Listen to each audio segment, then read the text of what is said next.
All right. Good evening, everyone, and thank you again for joining us for tonight's hybrid meeting and presentation with the Los Alamos Mountaineers. Before we get started, I want to make sure everyone is aware that the presentation is being recorded. I'm Beth Courtwright, the Operations Manager here at Pajarito Environmental Education Center, or PEEC, in Los Alamos, New Mexico. I'll be the moderator for tonight's talk. I want to acknowledge our wonderful members and donors for your generous support. We're in the middle of our annual fund drive, so if you're donating right now, I really appreciate it. For details about more PEEC programs, you can visit peaknature.org. And I will pass it over to Bill to start the Mountaineers meeting. So I'm Bill Podorski. This year I've been the trip coordinator for the Mountaineers, leading a lot of trips, organizing a few. I do want to, Beth brings to mind, our gratitude as from the Mountaineers at all their help in pulling meetings together here and working them in the virtual hybrid world. It's harder than it used to be, but we've made it work, and thanks very much to Beth and PEEC for making that possible. So what we're about tonight is to elect our officers for 2023, to talk about some trips that have happened and some trips that are coming up, which I'll do as the trip coordinator. And then we'll turn to introduce our speakers for the main presentation, Alan and Casey Kaplan. So I do want to, this is the November meeting. Mountaineers meetings are generally the fourth Tuesday. Thanksgiving is next week, so we moved this one up. And the December meeting of the Mountaineers will be held on December 15th. It'll be a real life only meeting. It will be a potpourri, a dinner buffet, and a potluck, and a series of short talks, and we'll have it over at Fuller Lodge. And Rod McCready is still soliciting inputs for the 10-minute talks for that event. So I would like to turn to Zach to speak to the officers election. We mentioned last month we had a slate, and most of the slate's here in person, which is nice to see everybody. But we do have to vote before it gets official. And so normally we will just vote the entire slate in one shot, and the people on Zoom will get a chance to let their feelings be heard too. So if you're at home on Zoom and a member, please vote. If you're not a member, you should become a member, but don't vote. And in the room, we'll just do a voice vote. Do we have a motion, perhaps? Yes, we have a motion. Yes, Clarissa. I feel like we should railroad them. Clarissa says we should railroad them. I agree. So the official wording of this is: we vote to approve the election slate as proposed. So you can all vote right now, and in person, who's in favor? You can say aye too. Aye. Anybody opposed? Good. All right. And we're looking out. It looks like we've got 11 for yeses out in the Zoom land, which means it carries and shall. So the new slate will take control next month, and so we'll see kind of a mix of old and new people next month, and we'll move on into the next year. So Happy New Year. Well, thank you. And as the vice president, brand new, I look forward to service on the board one more time. Okay, I want to speak to something that we're excited about, even though it's just coming together. The Mountaineers have not held a climbing school for a few years, since about 2018 or thereabouts. And we think we have a path to put one together. The old climbing school was done strictly by volunteers from the club. I don't think we have quite the pool of volunteers we did anymore. I think in the modern era, bringing in professional instructors to teach a climbing school, we feel is the right thing to do. So we are in negotiations with Mountain Skills Rock to put on a climbing school, which would be something like 4 sessions to be held. April is our traditional month for climbing school. We think we'll do that. That still makes sense to us. It would be beginner up to a working level of rock climbing.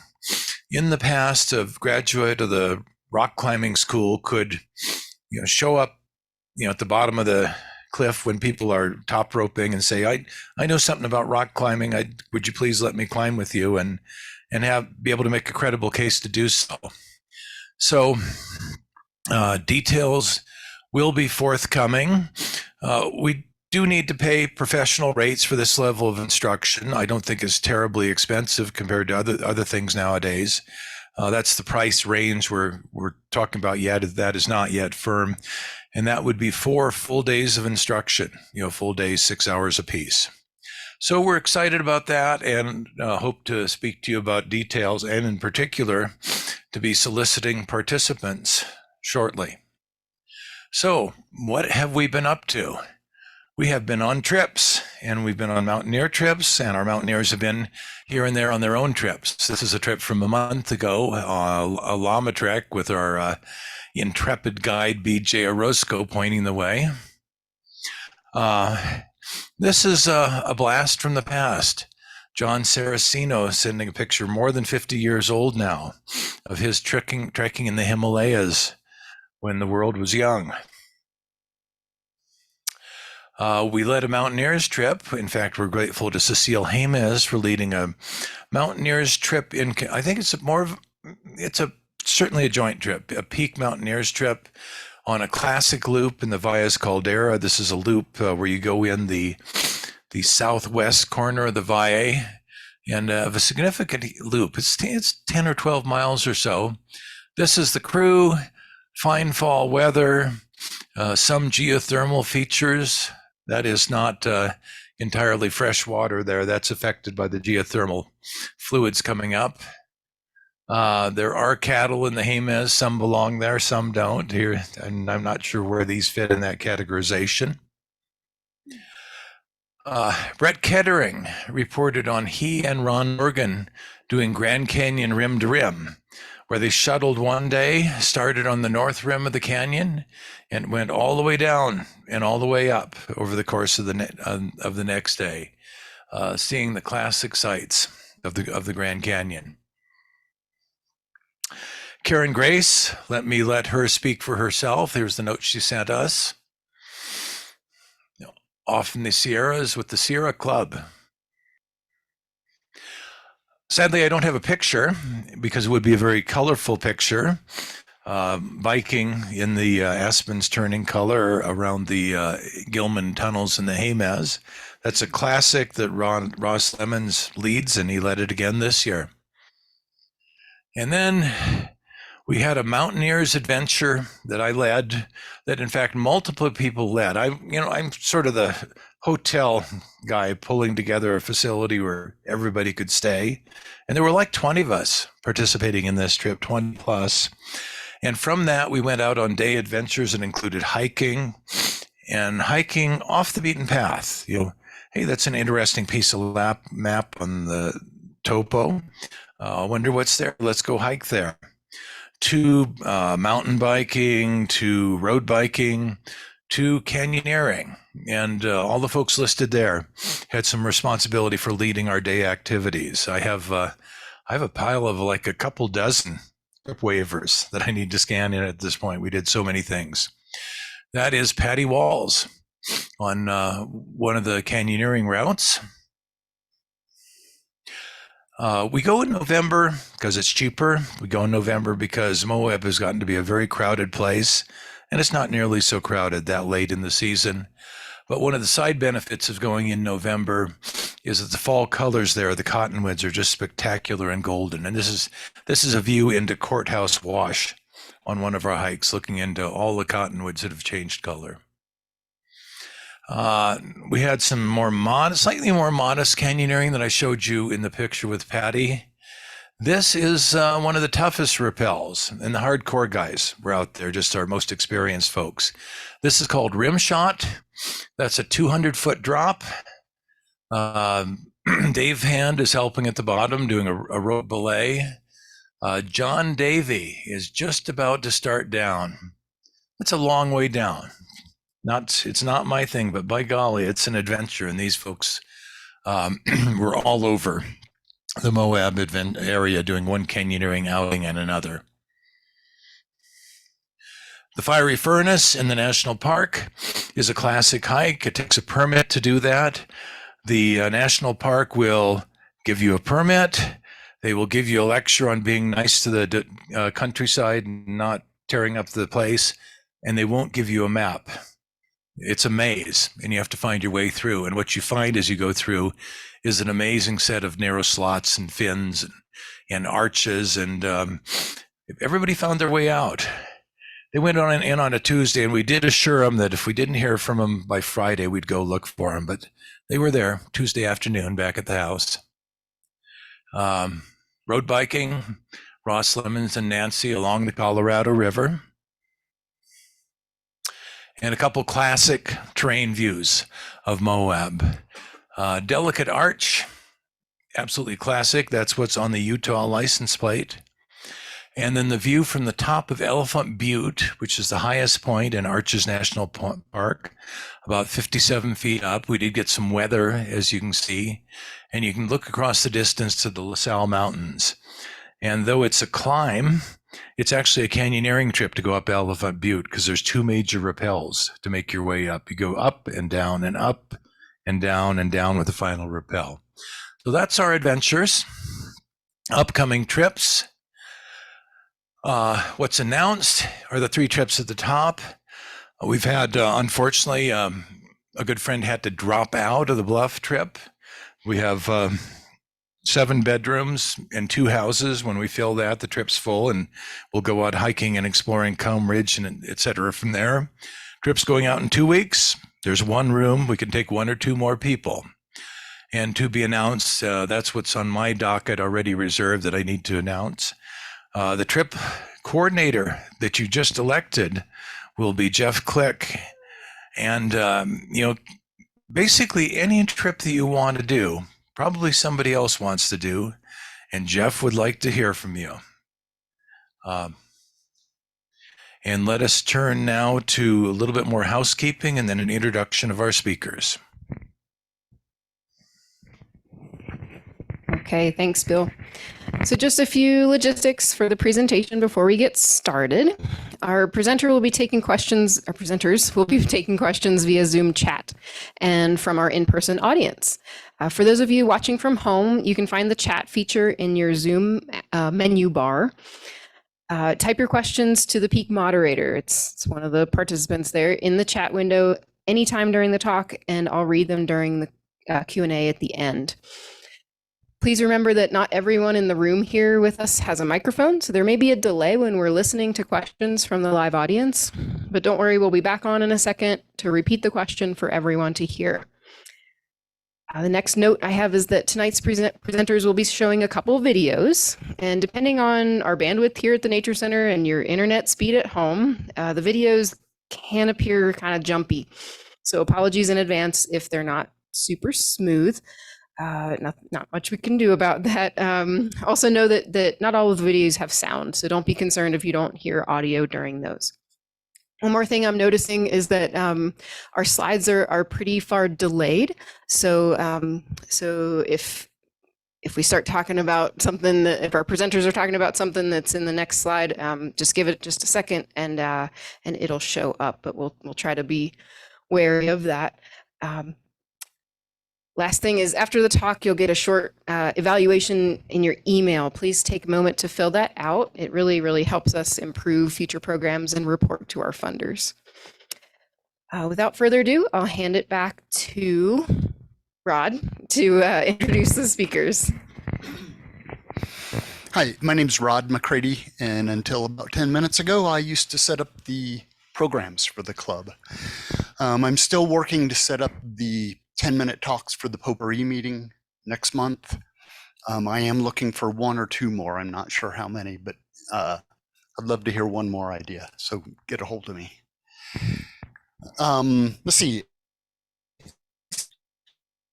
Trip about a year ago or so. That was a snowshoeing trip led by Olivia Lee. So I don't know, there's a lot of good stuff about the trips. So lead one, as Bill said. Let's see, they both grew up in California. They've been involved in the outdoors all their lives, basically. One thing Alan told me is that he felt like among his friends in California that they were the daring outdoors people, but here he feels more like he fits in. So, so without saying any more, I'll welcome Alan and Casey Kaplan.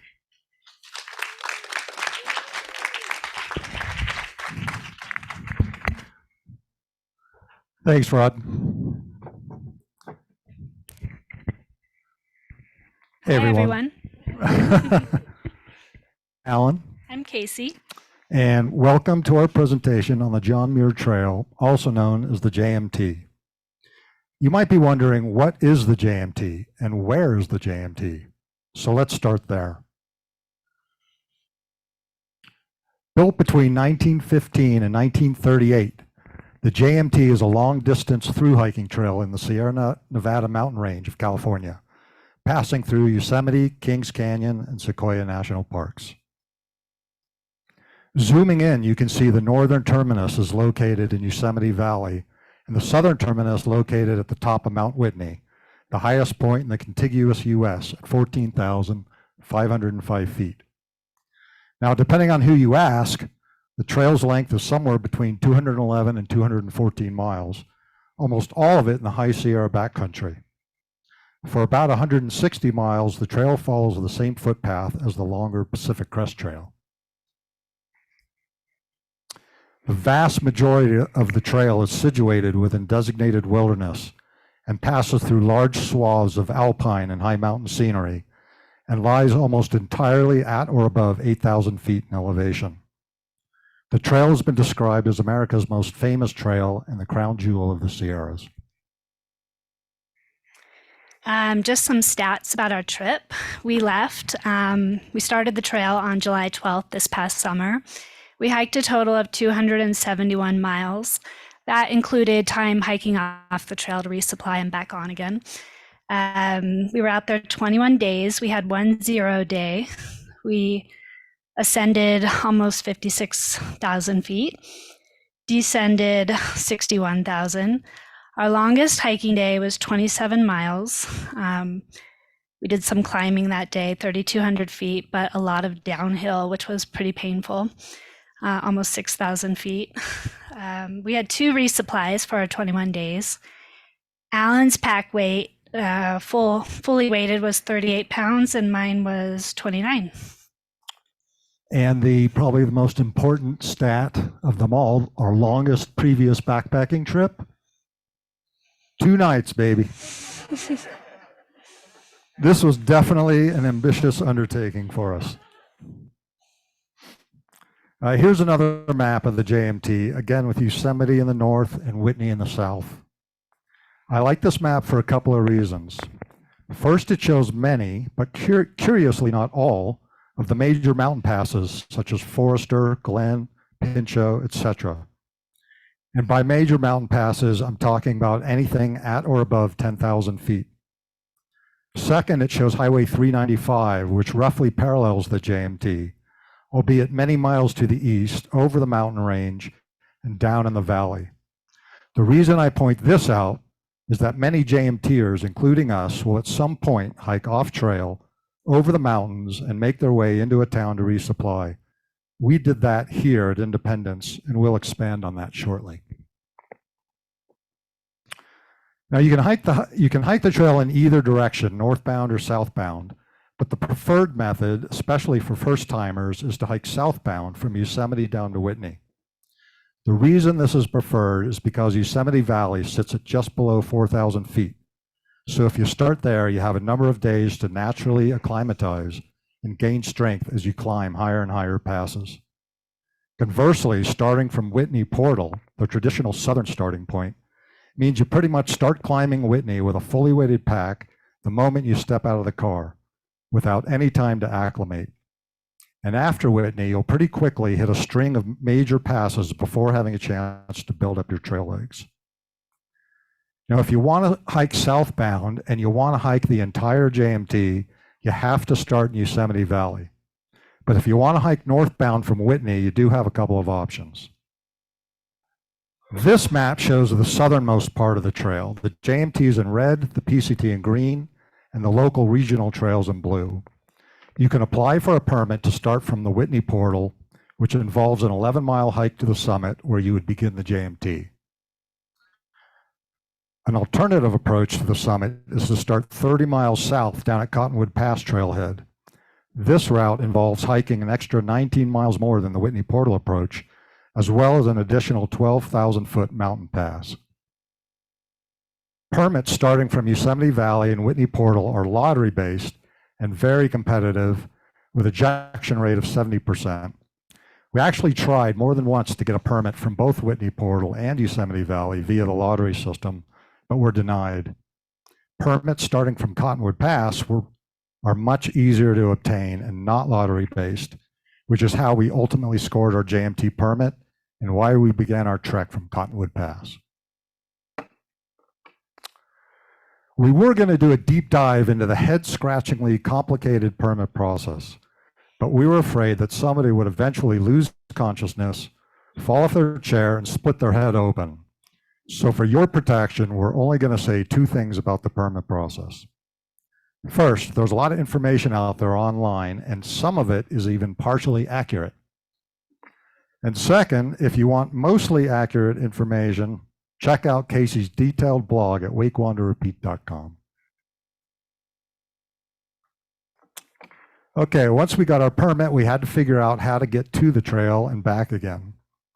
Our plan was to drop the car off in Yosemite Valley, take a bus to Mammoth Lakes, spend the night in a motel, get up early the next morning and to Lone. We had arranged for a private shuttle driver to take us up to the Cottonwood Pass trailhead. However, as we were driving towards California, the Washburn fire broke out in Yosemite Valley, and we thought maybe it wouldn't be such a smart idea to leave a car there.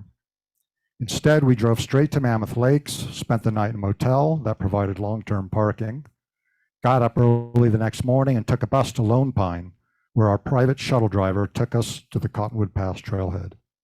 This meant that at the end of our hike, we'd have to take a bus from Yosemite back to Mammoth Lakes to get our car.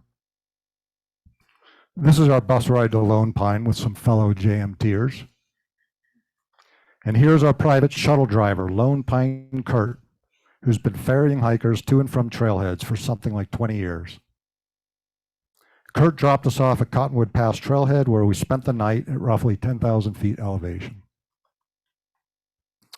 On our first trail day, we got an early start and hiked up and over the 12,000-foot Cottonwood Pass,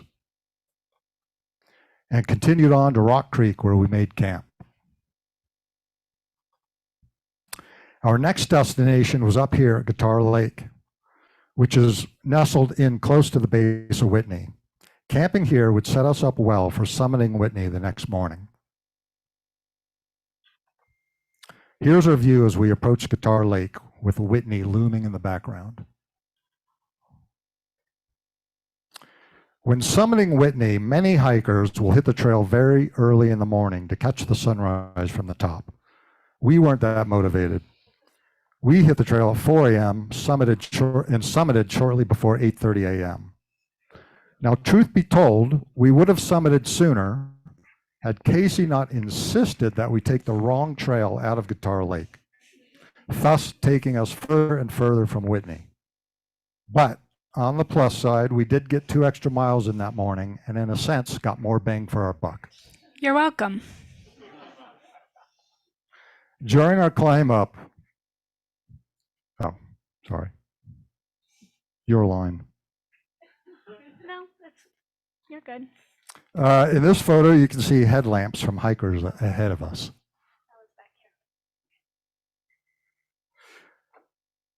During our climb up, we were treated to a beautiful view of the full moon. And here's a look back at Guitar Lake, where we left most of our gear as we slack packed our way up Whitney. You can see from its shape why they call it Guitar Lake. The views on the climb were pretty amazing. That's Guitar Lake down there on the right. The terrain on Whitney and all the big mountain passes was quite rocky and very slow going. Here's a short video of us climbing Whitney. It's a little bumpy, guys.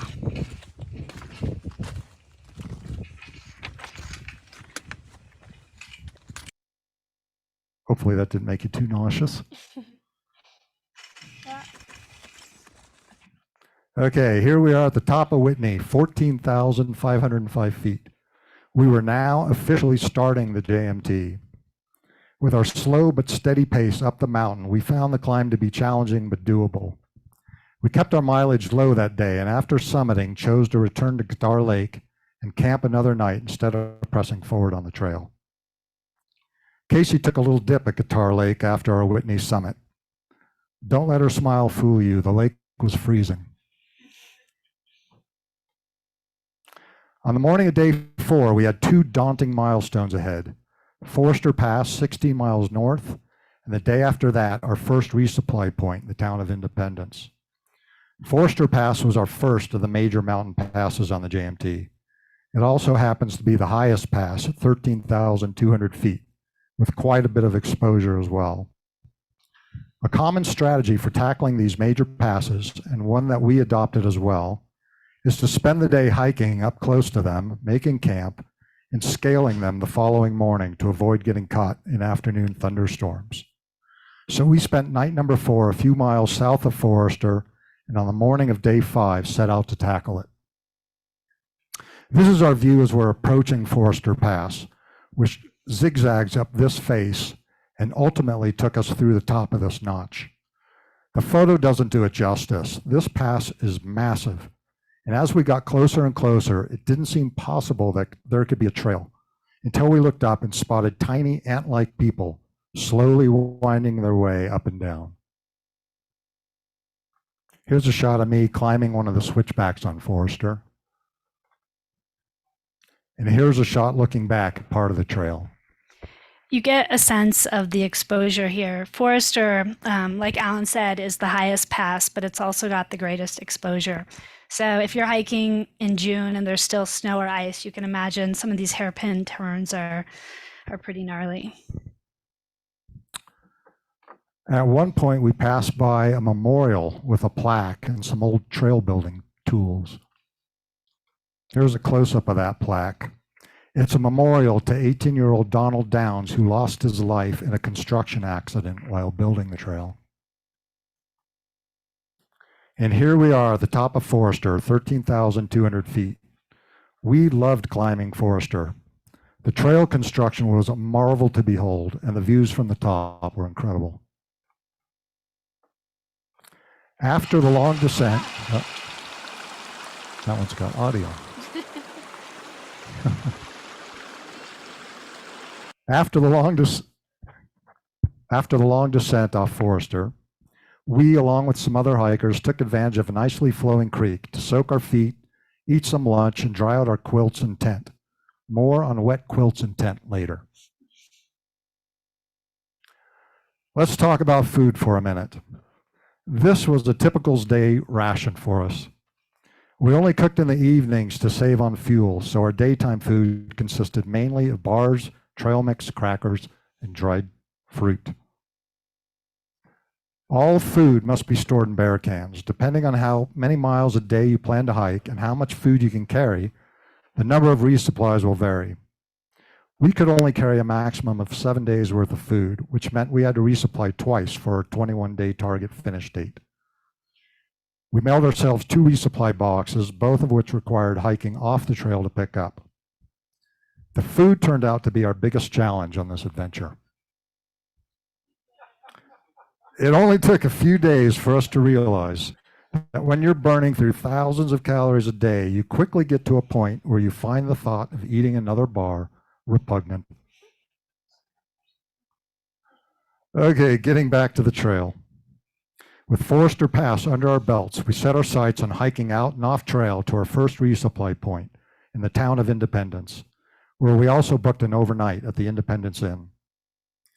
We were under the false assumption that Independence had a few restaurants and a grocery store. However, the day before we were due to hike into Independence, a fellow hiker told us that the only food options were 2 gas stations and a sandwich shop.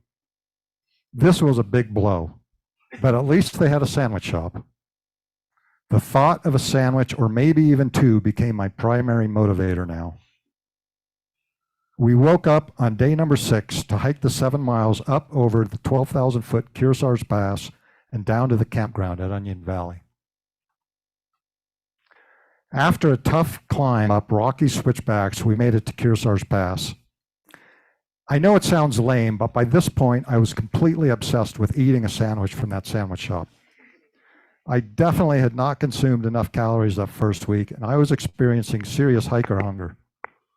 Casey, on the other hand, felt perfectly fine in the hunger department. From here, we had to hike 4.5 miles to the campground in Onion Valley, where there's a 13-mile winding mountain road that drops down into the town of Independence. Now, the plan all along was to hitch a ride down this road. The nice thing about hitchhiking is that if someone stops to pick you up, they're doing so because they want to, not because they have to. No pressure. However, before we even had a chance to stick out our thumbs, Casey took matters into her own hands, basically accosted 2 guys idling in a van, begged them to take us into Independence. I was mortified. These guys clearly did not seem interested in taking us with them, and they looked very, very nervous. I hung back and watched in horror as Casey positioned herself in front of their van, effectively blocking their forward movement while pleading our case. In the end, they reluctantly agreed to drive us, and it turned out to be a really nice conversation and experience for all of us. Okay, that's all true. We were hiking down into Onion Valley. There were a couple times where we could see the parking lot, and because it was still morning, everybody was driving into the parking lot, but nobody was leaving. So I thought, I saw these 2 guys, and they were starting to drive off. So I did insert myself in front of them, and they were very nervous, but it turned out good. So we got there. On the ride down, my stomach growled with anticipation as I pondered what type of sandwiches to get. Now, the good news is that they dropped us right off at the sandwich shop. But the bad news is that the sandwich shop was inexplicably closed, even though the hours posted clearly stated it should have been open. I was devastated, so I dragged myself next door to the gas station to see what food options were available. Spoiler alert, not much. When I came out of the gas station, Casey had somehow managed to find us a ride 20 miles south to Lone Pine, a town that we knew for a fact had a few restaurants and a grocery store. Once in Lone Pine, we were rewarded with some disgusting pizza. That's main topping appeared to be a wide assortment of very persistent flies. We were able to hit the grocery store, though, and stock up on some better trekking food like tortillas, salmon packets, cheese, etc. And here's where things got interesting. We were now in Lone Pine, 20 miles south of our motel, with no buses running on the weekend. And although we'd been hitchhiking for a while, no one was stopping to pick us up. We were starting to feel desperate. Casey was about to go inside the local ice cream shop and beg a mother and child for a ride back to Independence, when some fellow hikers that we had met earlier at the pizzeria picked us up and dropped us off at our motel in Independence. The mother and daughter were spared. Okay, it wasn't like the mother and I had not made eye contact already. She had been watching from the ice cream parlor window our escapades out there and kind of laughing as we were getting, not getting any responses. So it wouldn't have been completely out of the blue for me to approach her. Whatever you say. At the motel, we picked up our resupply box, took showers, did some laundry, dried out our tent, and reorganized our packs before passing out for the night. We also arranged for Jim, the owner of the inn, to drive us back up to the trailhead at Onion Valley early the next morning. Day 7 was a tough day. With fully weighted packs, we had to first hike 7 miles back up over Kearsarge Pass to get back onto the JMT. Once we did that, the rain and lightning started, and we still had 12,000-foot Glen Pass ahead. Glen Pass is widely considered to be the toughest of the JMT northbound passes because it's a long, steep climb with a number of false summits that can start to mess with your head. Here's our view as we approach Glen Pass. Climbing up Glen in the pouring rain actually turned out to be a highlight for us. I think because we knew what to expect with regards to the false summits, we just took on the mindset that we were nowhere near the top until we actually found ourselves there. From the top of the pass, we hiked down the extremely rocky Descendere Lakes, and just like that, we completed our first week on the trail. We're going to change gears now, and instead of taking you through the day-to-day, we're going to cover some different aspects of the trail that we hope you find interesting and informative. First topic, navigation. While we did carry a traditional map as a backup, we and every other JMTer we met used an app called Far Out, not only for navigation, but for lots of other useful information as well. You've already seen slides with maps like this. They're all screenshots from Far Out. Far Out's designed to run when your phone is in airplane mode and consume as little battery power as possible. In this slide, I've set the filters to only show mountain passes. And here I've set the filters to only show water sources. And in this slide, I've added tent sites into the mix. If you select any of the objects, you'll get more information, including the object's elevation and distance from you. You can also show the elevation profile of the trail, so you can see what kind of fun you have in store waiting for you. The app can do a lot more and proved itself invaluable to our time on the trail. As a side note, this elevation profile is representative of almost the entire trail. Climb, descend, climb, descend. If you like flat trails, the JMT is definitely not for you. Let's talk about the weather. Most days were hot, like really hot. We soaked our shirts every chance we got. Those days when it did rain were a welcome respite from the sun.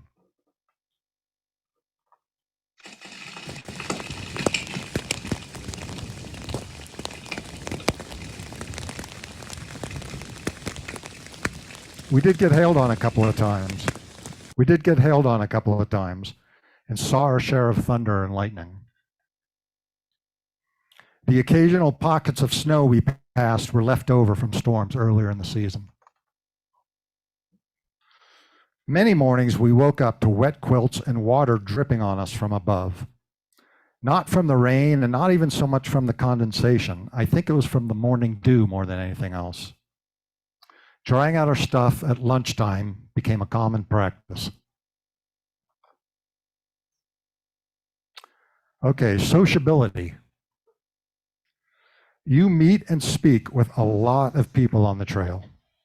Casey, the social butterfly, loved this, but I'm an introvert and could have done with a little more solitude. That said, everyone is super friendly, and when you're out there, you're all bonded by the shared experience you're having, which is pretty cool. This is also probably a good time to talk about solo hikers. Both Celine here and Stove, they were both solo hikers that we met along the way. It seemed about 50% of the people we passed on the trails were hiking on their own. We were surprised at the numbers, especially I would want to say like 50% of those people were male and 50% were female. So there were quite a few solo people out there, which was fun. We did form a trail family known as a tramily for part of our trek. These are people you just organically sync up with, and before you know it, you're hiking together, eating together, camping together, etc. Our tramily included me, MacGyver, Blink, Smiley, and wait for it, Sunflower, the hiker formerly known as Casey. This photo was taken at a place called the Vermilion Valley Resort, or VVR, a hiker's paradise with a campground, motel rooms, store, showers, laundry facilities, and best of all, a restaurant. It was quite a ways off trail, but well worth it. Sunflower and I took a 0-day here and stayed 2 nights in a room. Yeah, and here in our tramway, you have MacGyver. He was a solo hiker from Washington, and Blink, a solo hiker from New York, and Smiley was from another solo hiker from Switzerland. So you meet a lot of great people along the way. Here's Sunflower devouring a burrito at the VVR. Yeah, and here's the chef that insisted on watching me finish it all. And when I completed it, he gave me a nice little swan little thing to go. Okay, next topic, pristine backcountry. The trail is unbelievably pristine from start to finish. Here's Sunflower standing above Bullfrog Lake, one of the hundreds of absolutely pristine alpine lakes out there. During our entire trek, I picked up a grand total of 3 small pieces of trash that had obviously fallen out from somebody's pocket or pack. Except for hikers and the trail itself, there are very few signs of humanity. Okay, tent sites. There are a few rules as to where you can pitch your tent. It has to be at least 100 feet back from any water source and the trail itself. Also, the surface must be durable with no vegetation. This is our site at Thousand Island Lakes. And here we are at Palisade Lake. Palisade Lake was actually one of my favorite views on the trip. We were coming down from Mather Pass, and once we just kind of saw what was ahead, I actually felt like I was in the middle of the Swiss Alps. It was really beautiful.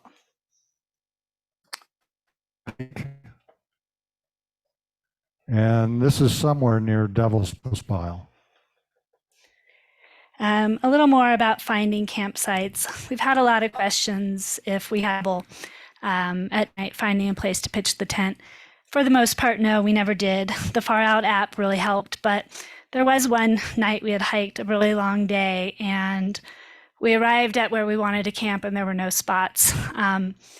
So someone told us, it was actually MacGyver from our tramway that we hadn't met yet. He said, oh, if you just hike like another quarter mile, there's spots up there. And I was like, I can't go another quarter mile. So he actually offered to move his tent over and let us kind of piggyback onto his site, which was really nice. Next topic, Ray Lakes. On a journey where we were constantly surrounded by remarkable beauty, Ray Lakes somehow managed to stand out. This is simply one of the most beautiful areas we've ever seen. In fact, there's a separate 41-mile trail called the Ray Lakes Loop that we would highly recommend if you don't want to take on the whole JMT. I really wish our Ray Lakes photos could do it justice. You're just going to have to take our word for it. Here's our tent site near Ray Lakes and the familiar scene of us drying out our pads and quilts. And here's Sunflower at one of the Ray Lakes near our campsite.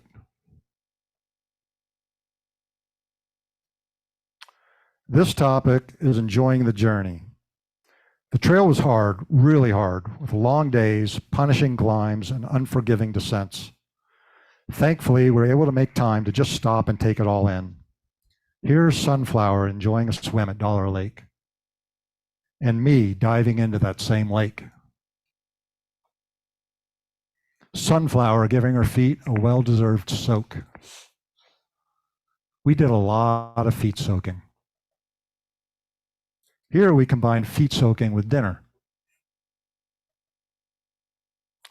Sometimes you just have to stop and take in the views. Here's Sunflower feasting her eyes near Selden Pass.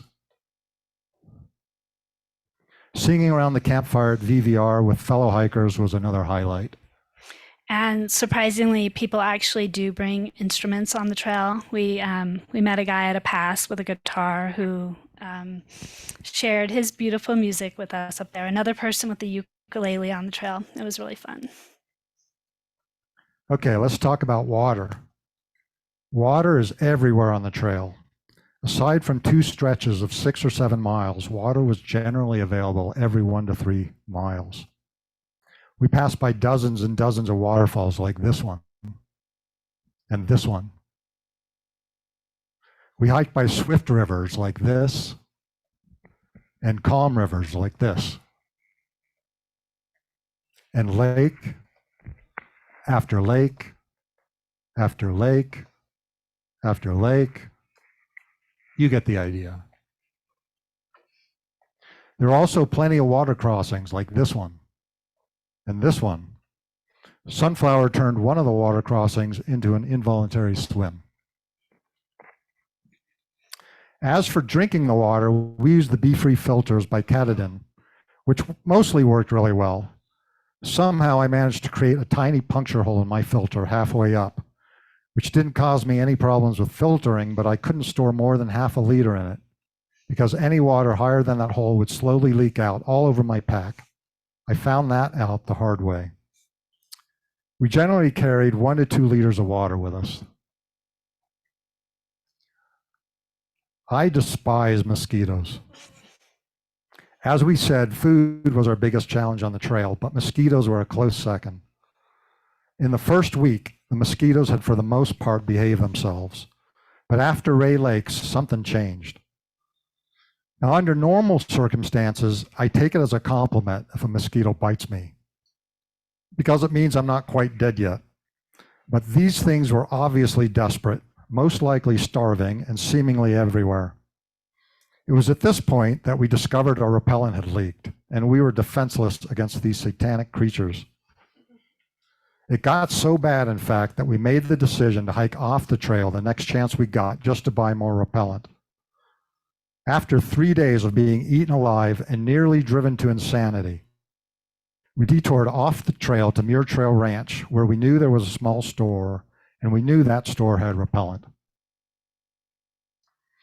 There was a bonus to our detour down to Muir Trail Ranch. We got to gorge on unwanted food that hikers left behind, like this delicious can of peaches. Between the repellent and the extra food, our spirits soared. The feeling didn't last long, though, as there was a steep price to pay in the form of a painful climb back up to the JMT. Yeah, that climb was especially challenging after like baked beans, canned peaches, like all sorts of nuts, everything. It was too much. Okay, iconic JMT spots. This is Monster Rock before Muir Pass.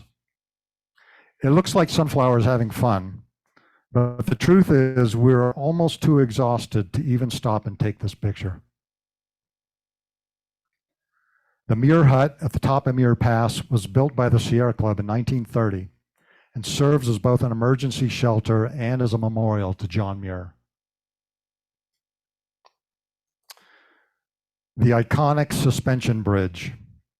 I will always have a negative association with this bridge because it's immediately followed by an evil, long, slow climb up toward Pinchot Pass. And man, was it hot. This is Devil's Postpile National Monument.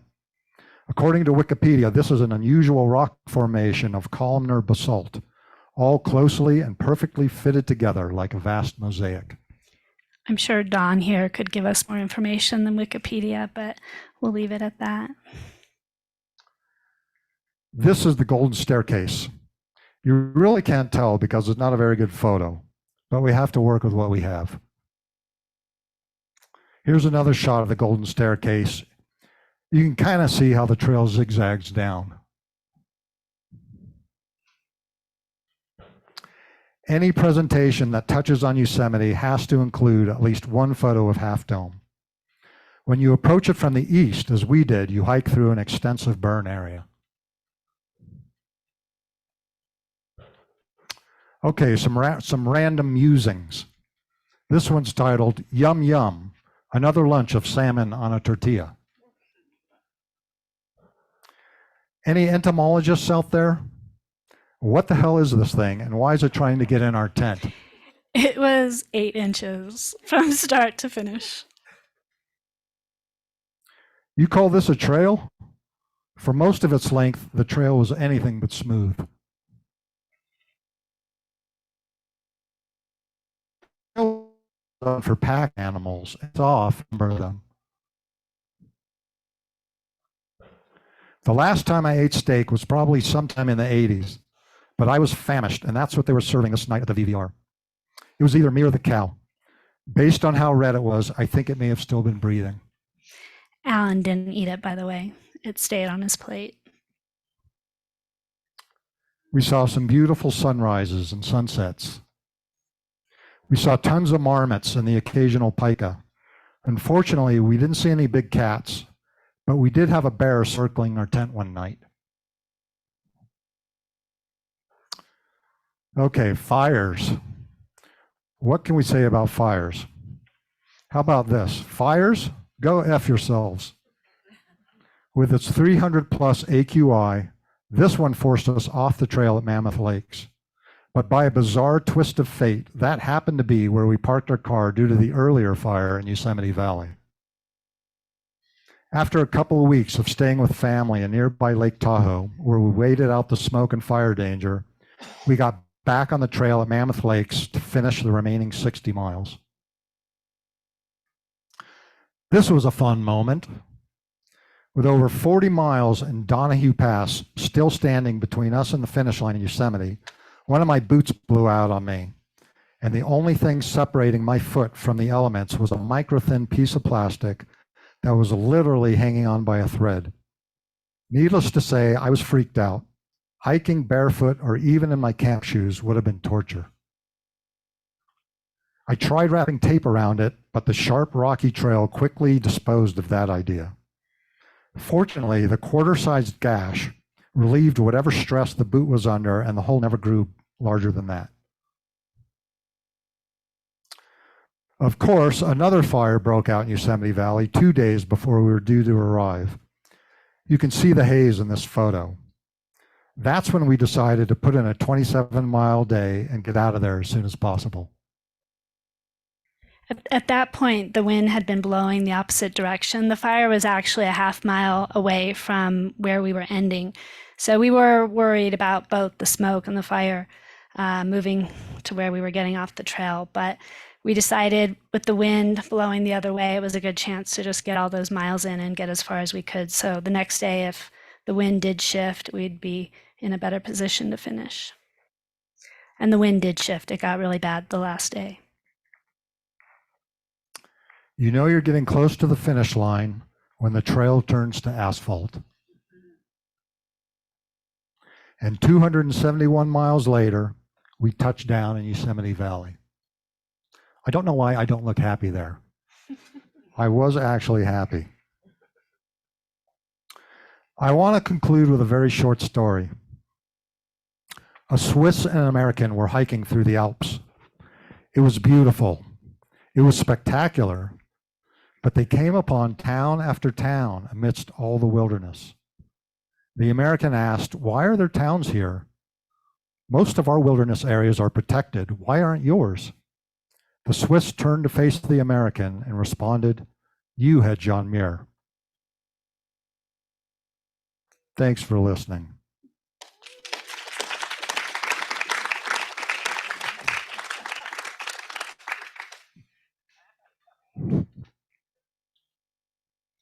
So we are up for questions. You can see in this last slide here, we did meet a couple of rangers along the way that did ask to see our permits.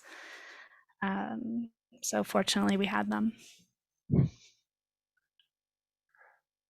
I did ask the ranger what he would do if someone didn't have their permit.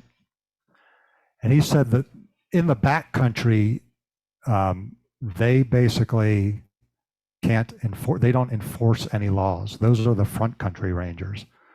So basically he would ask you to leave, but there's nothing he could do to make you leave.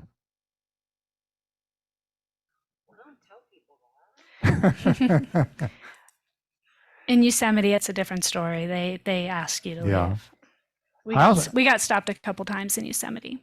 I also asked him if he had ever found anyone without a permit, and he said no, everyone had a permit.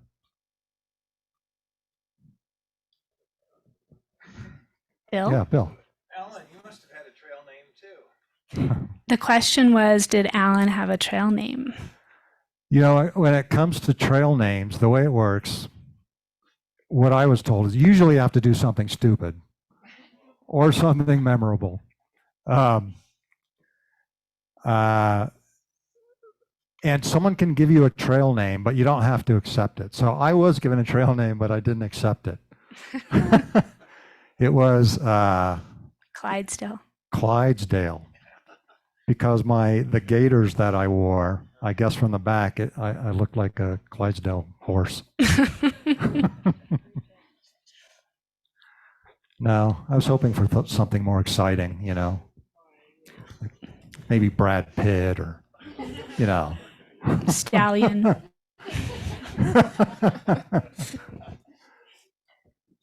Yes, Rod. What would you do differently next time? The question was, what would we do differently next time? Definitely pack different food. We learned on our llama packing trip, thanks to a few people in the audience here, that you can pack real food. Starting with bars and trail mix was horrible, honestly. And so definitely would mix up our food a little bit. Even when we got off the trail to resupply, we did buy more real food, but we were still eating that the next 7 days and then the 7 days after that. So vary the diet a little bit more. Alan? I would definitely wear a different pair of boots. Those boots I had were super comfortable, but they're really lightweight, and they could not stand up to that trail. It just beat the shit out of them. Were they newish boots? They were new boots. Yeah. He had the same pair a few months before, and you had blown those out too. So it's probably I didn't blow those out. They had formed tiny holes, a tiny hole. And I thought it must have been a manufacturing defect. So I went and got the same pair of boots because I loved them. And then that happened big again. hole just kind of, I looked down and I saw that big hole. And that was not fun. So yeah, I would get I have since bought a much sturdier pair of boots. Also, Rod, another thing I would do the last few days of the trail, I stopped talking to everybody and just kind of went in my own little headspace because I could tell it was annoying Alan when I would talk to everybody. And actually, I really liked that quiet time. So maybe take some more quiet days on the trail. Yeah, and we take a better camera. Actually, a lot of things we do differently. A better camera, a different tent. Not all that wetness in our tent. You get up in the morning and you look around, and a lot of people are shaking out their tents. I don't know, did you guys experience that? No? Maybe it was just something weird when we were there, all the morning dew. But I don't know. I just feel like maybe if we had a different tent, we wouldn't have had so much moisture. Okay, so we have one more question in the room. Go ahead. Sorry, our tent and a lot of tents that we saw have just so much netting. They breathe so much that condensation, which I guess was your issue, wasn't an issue of ours. Yeah, we tried like rolling up the vestibule flaps, so we had a lot of circulation, and still got quite a bit of moisture in there. That's why I think it was the morning dew, because we walk out of the tent and everything was wet outside. So. All right, so lots of questions online as well. You've answered a lot of them already, so I'll try to sort through here. You said the name of a blog in the very beginning. Can you repeat that, please? Yep, that's my blog. It's wakewanderrepeat.com. There's the reason why Alan referenced it was because I did a blog post because the permit process was a huge thorn in our side, and not just us, it was everybody we met on the trail. Sorry. Okay. So a couple questions about your tent. Can you tell us a little bit more about it? And then if you guys are both in that same tent, or you shared, did hiker odor get rough to deal with? Surprisingly, the odor wasn't bad. Your feet? Yeah. Yeah, my socks were bad, but I had a second pair that I would wash every night, so that was good. I would actually bring wipes next time. That we tried to be very green, and we brought a bidet. But I think I would bring like body wipes next time, because I figured there were a lot of lakes to go in and clean, jump in, but you can't take soap in there. So the wipes would be a nice addition, I think. Yeah, and the tent we brought was called it was a Gossamer Gear the 2, it's called, which is a 2-person. They also make the 1. It's a trekking pole tent. So you used your hiking poles as the pole. It was cool in that the tent was under 2 pounds, but it's kind of a pain in the ass dealing. It's very finicky, and it seemed like, I started to really get the hang of it like midway through, and then I started losing it, and my tent pitching got worse and worse and worse, like for the last week. Well, we had terrain where you couldn't stake anything, and with the pole tents, when you can't stake anything, it was tough. Yeah. Also, I have to say, I felt a little. I mean, it held up well in the rain and the hail, but I kind of felt a little vulnerable. Like if a big storm had blown in, I don't know what would have happened to that tent. So I think next time we'd probably bring a heavier duty tent and just deal with the extra weight of the poles. Yeah, I'm already looking at the triplex by, what is it, Z-Pack? Yeah, it's another hiking pole tent. But yeah. That one's rated a little better. Okay, so sticking with the gear theme here, a couple more questions. Were your shoes boots or trail runners, and how'd your feet do on the hike? I had pretty heavy duty La Sportiva boots. I didn't wear my trail runners, which I sometimes do because I have a tendency to roll my ankles, and with that terrain, those rocks, I didn't want to risk it. My feet did great. I had broken in my boots already. I think with all of our training, actually, we were hiking maybe 10 miles a day with our packs on leading up to the trip. So I think our bodies were pretty well adjusted. I for years have used Ultra Lone Peak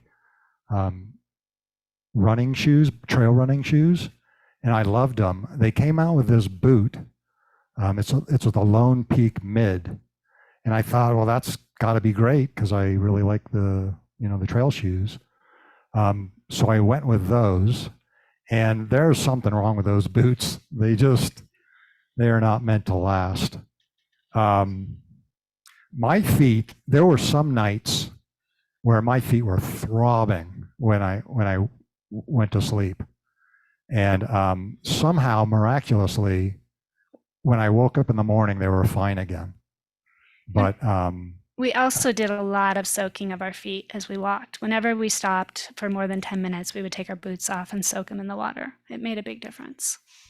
Yeah, but it's a lot of miles on rough terrain.